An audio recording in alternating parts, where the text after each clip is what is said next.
Get that in place to catch the oil.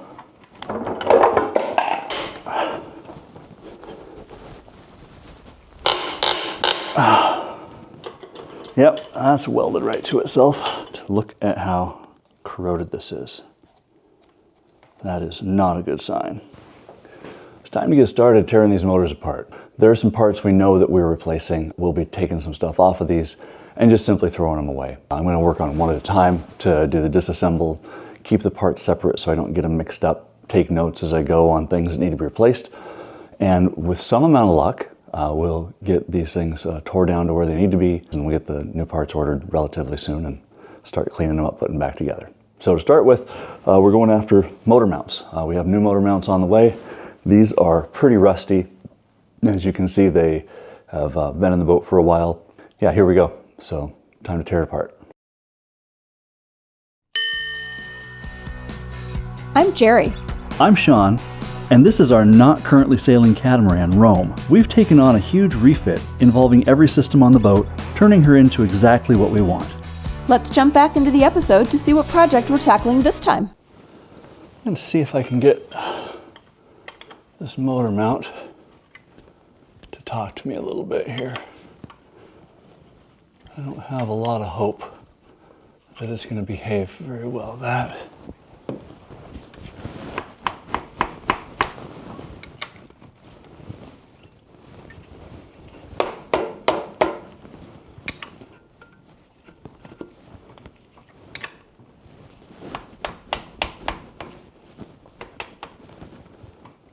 Oh yeah, that does not want to move at all.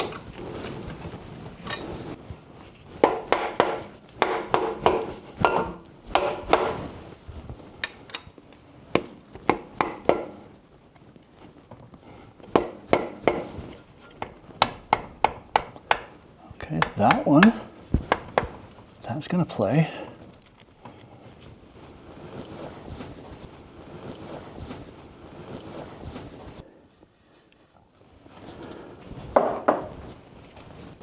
All right, I guess the only way to do this is to get a place where I can have some leverage. Let's see if I can pull.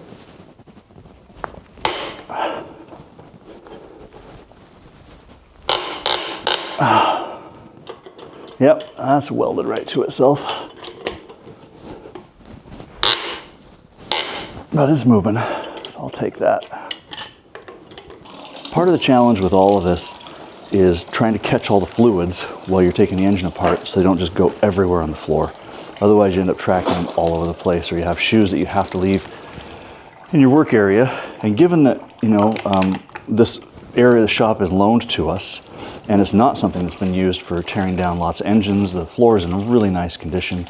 I do not want to leave oil stains all over the floor. I have a floor cover coming, so we'll be able to cover the floor with a mat that is a oil absorbent mat to prevent anything from really getting to the floor. All right, we've got a little funnel. We've got a big bottle for catching the oil. And yeah, it looks like a water bottle. We have been using that for a while for water, but it's done. So now, let's see if I can get this plug out of the oil pan.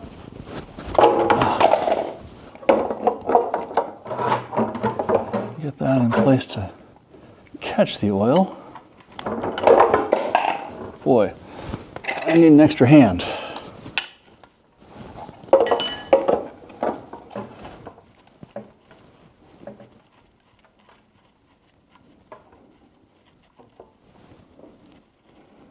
Now hopefully this doesn't shoot out of here too much. Nope, not bad at all.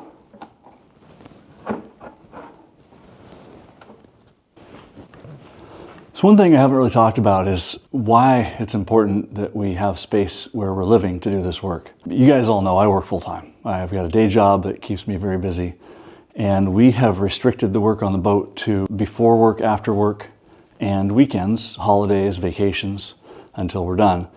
Now the problem with that is that the boat is a 25-minute drive from home. So that means I've got an hour commute there and back. So if I want to try to do something in the morning, I've got an hour of driving before I can actually count any time toward working on the boat. And if the evening, same thing.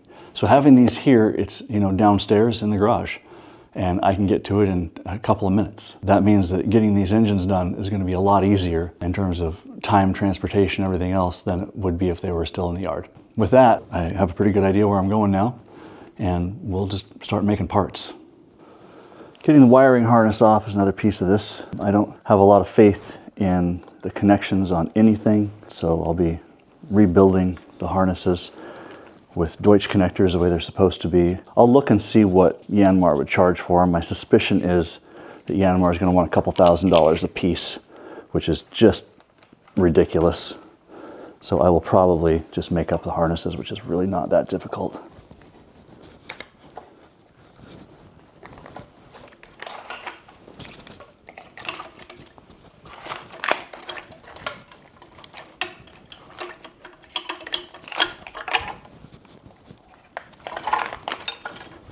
Aha! There is the harness. This hose is definitely in bad shape. It's got a big bulge. It's painted silver, which tells me it's an original hose that the engine came with. So when Yanmar puts these together, they paint the engine after the hoses are on, so if the hoses get paint on them. That is way, way too old. These should be probably replaced every 5 years. And this engine now, built in 2012, got 12 years. That's way longer than they should be on the engine. All right, this one's fuel. So this guy is our on-engine fuel filter and water separator. It's got a sensor at the bottom that goes back to our panels to tell us if there's water in the fuel here, which is really nice to know, because the last thing we want is to try to run water through the engine. That just never works. So that's handy to have. Oh, that's nice. No fuel came out of that. There's nothing there. Let's take that on-engine filter right off.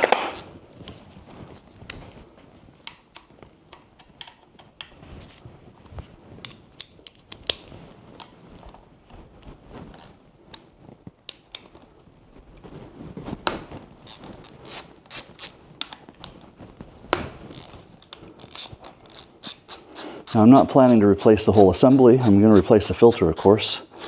But while we're in here and we're doing all this, it's the right time to take it off of here, clean up all the parts. Everything's going to get descaled, painted, so that it comes back and looks fresh and new. Since these are all being replaced with hoses that are shaped by the factory, oh boy, that's nasty. I don't worry at all about cutting them. Have a look at this. So this hose is coolant, and look at how corroded this is. That is not a good sign. So that makes me think that as we get into this engine and cooling system, I'm going to have more work than I really want. But that's why we're doing it. Better to find it here. None of this is working the way it appears to.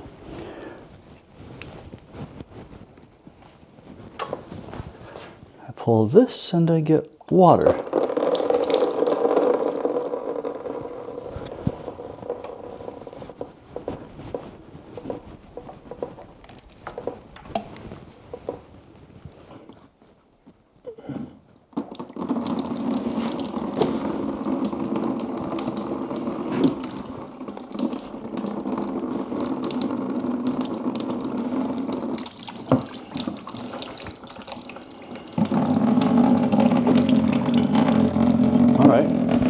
Are those plugged hoses?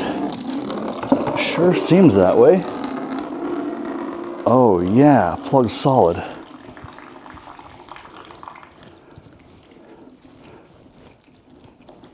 Well, that's extra nice.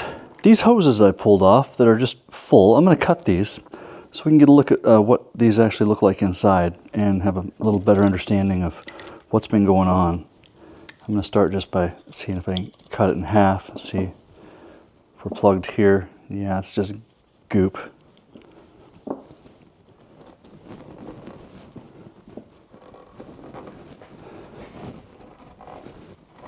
Now, all this is really going to do is tell me, you know, how much of this is really plugged, which I suspect it's a lot.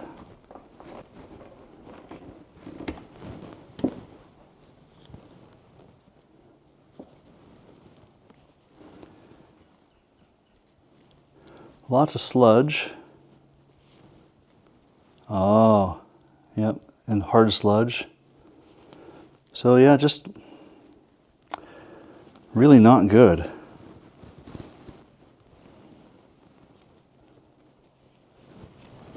Just nasty, goopy. All right, how about this other end? See this guy? It's swollen here really badly.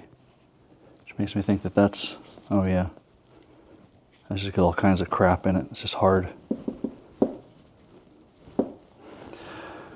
So if you ever wonder about which coolant do you use a coolant that the manufacturer suggests and change it as often as the manufacturer says to change it. You know, we put these boat engines through hell, and if we want them to work for us when we need them, probably need to take care of them. I think the other thing, something I'm going to add to these engines, is freshwater flush systems, so that I can actually pressure flush all of these passages. Look at how nasty that is. So I can pressure flush all these passages with fresh water to clean them out, so that when we change the coolant, we know that we've already flushed all the passages and everything's clean. As they sit right now, there is no flush mechanism at all. You just have to drain it, and you know, then you leave something in there. And I think that's really not a good design. So I will improve it. But as you see, damn good reason to get into these and get this stuff out. It's just dry, caked crap. So I'm really hoping there's no major damage on the motor. Probably isn't, but this is clearly something that needs to be addressed. I continued removing components, including the alternators, heat exchangers, water pumps, turbos. You get the idea. As you can see, every piece will need a good cleaning and inspection, and I already know some are too far gone to keep. Have you done your own engine maintenance? Leave us a comment and let us know. We love hearing from you. When we rejoin this series, we'll start the disassembly and cleanup of the component parts. Our next video, though, has us heading back to the boat to prepare the battery compartment for our new 55 kilowatt-hour battery bank. It's a small space, but needs a surprising amount of work.